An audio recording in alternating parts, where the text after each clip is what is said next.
Thanks for joining me today for these two sea-themed mixed media projects that I've created for the Colourcraft Design Team blog. The canvas is a normal pre-bought gesso covered canvas, and I've got an MDF anchor. I've already selected a few pieces of paper and some cheesecloth that I want to create some texture on those two with. So to start, I've got my matte medium and I'm applying the gel straight to the canvas and sticking down some book paper with that, and I'm putting a layer over the top to make sure it's really well stuck down. I was interested to find out how the Brushos would react over matte medium because that is generally resist, so that was one of the things I was curious to try today. Book paper of course is porous, so the Brushos would normally absorb well into those, but again I put a layer of mixed media over the top. And again, same thing applies to the cheesecloth. It's a porous surface in itself, but it is glued down here with the matte medium.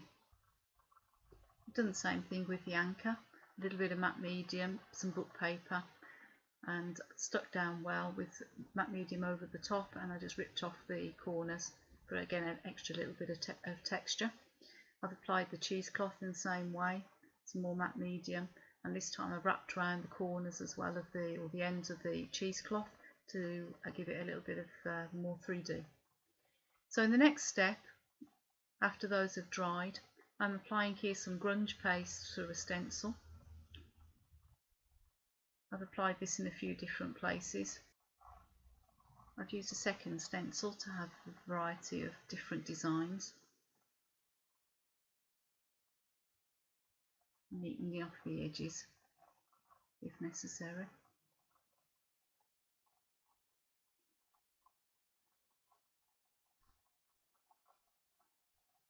I've been fairly random with where I'm adding in the texture, and again the same thing with the anchor.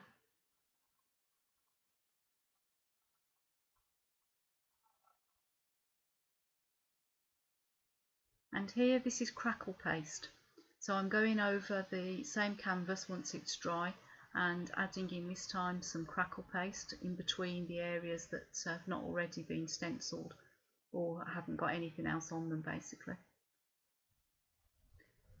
Where further gaps remained, I used the spatula to just add in randomly a few other bits of crackle paste and just keeping it textured, not smooth. And not wanting to forget the edges, I applied crackle paste around the four sides as well, just patting it with the spatula to again get some random texture on there.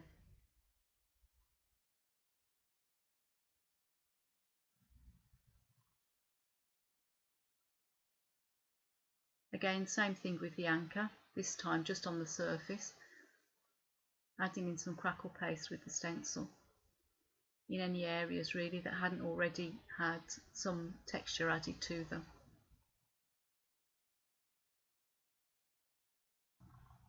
So now we get to the fun part and adding the colour.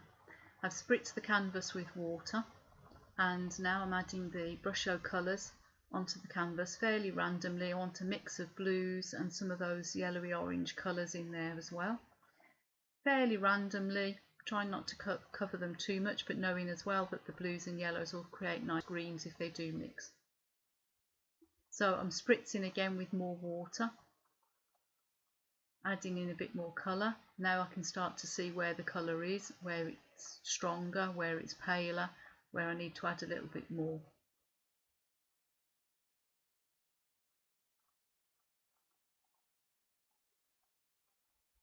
Taking a nice soft brush now, I'm mixing the water and the colours together a little bit more and really pushing them into those areas that are stenciled and have the crackle paste and the grunge paste over them, and just generally letting the colours mix a little bit, getting some nice greeny tones in there as well as the blues and the yellows and the oranges. More water helps them mix together more easily, and I was pleased to see that the colours really getting into those crackles and those bits that have opened up in the crackle paste once it had dried. So this is really playtime now. Just wiping off between on different colours on a paper towel there, and just adding more water, adding more colour, letting it run. It's really quite wet now, as you can see where I tip it. The colours are really starting to run and blend into each other, which I like. And I'm aiding that with the brush even more, and starting also to take the brush onto the sides there to make sure that the colours do go onto the sides and the sides aren't left white.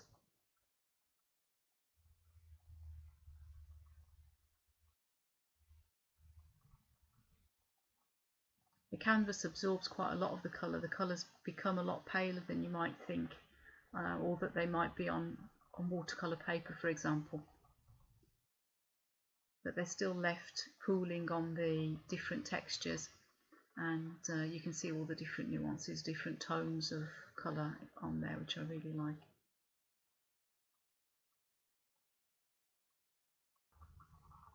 Again, same treatment for the MDF anchor. Spray with water and then the Brusho colour going on top of the water. 3 different tones of blue here.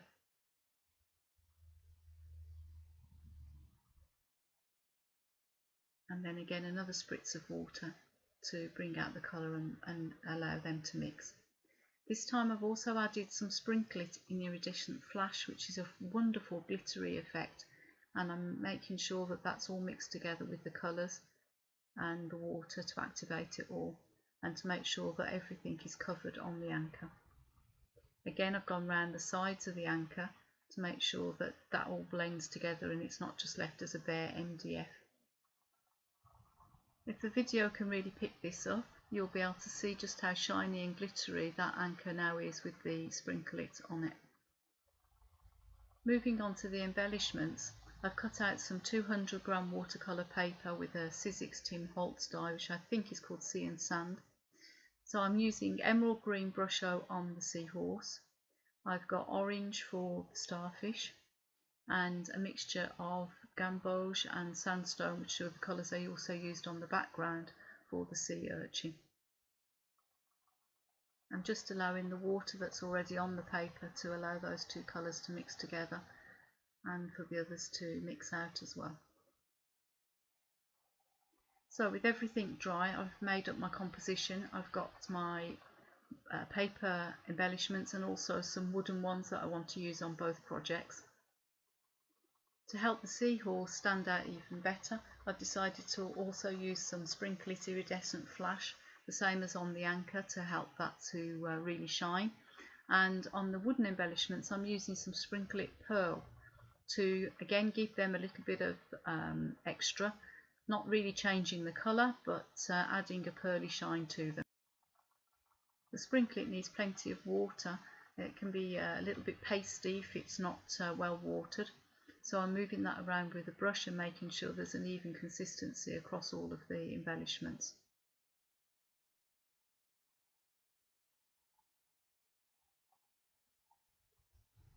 It does cover both the paper and the wood very well.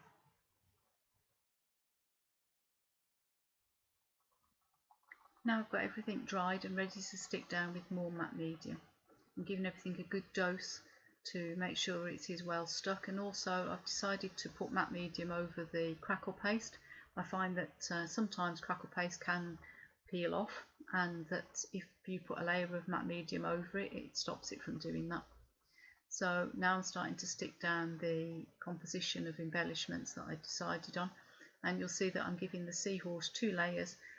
That's a layer that's been coloured with some burnt sienna, and that's just to give the seahorse a little bit of extra rigidity, and also to give it a little bit of a shadow. You'll see that I'm sticking it down there slightly offset to the piece underneath, and because of a good dose of matte medium, obviously it takes a little bit of time to dry, then I'm holding everything down with a little bit of weight to make sure that it doesn't just easily pop up again. The pots and water containers that you have to hand are as good as anything. So that's the lighthouse, and the other wooden embellishments that I've put the pearl SprinkleIT onto are also getting stuck down there with the same matte medium. because they're a little bit heavier and also rigid in the first place, they don't need to be held down in the same way as the other embellishments on paper do. Here are the finished anchor and the canvas with their embellishments stuck down, everything dried and finished now. Thank you very much for joining us today on the Colourcraft YouTube channel. I hope that you've enjoyed the creation of those two projects. See you next time.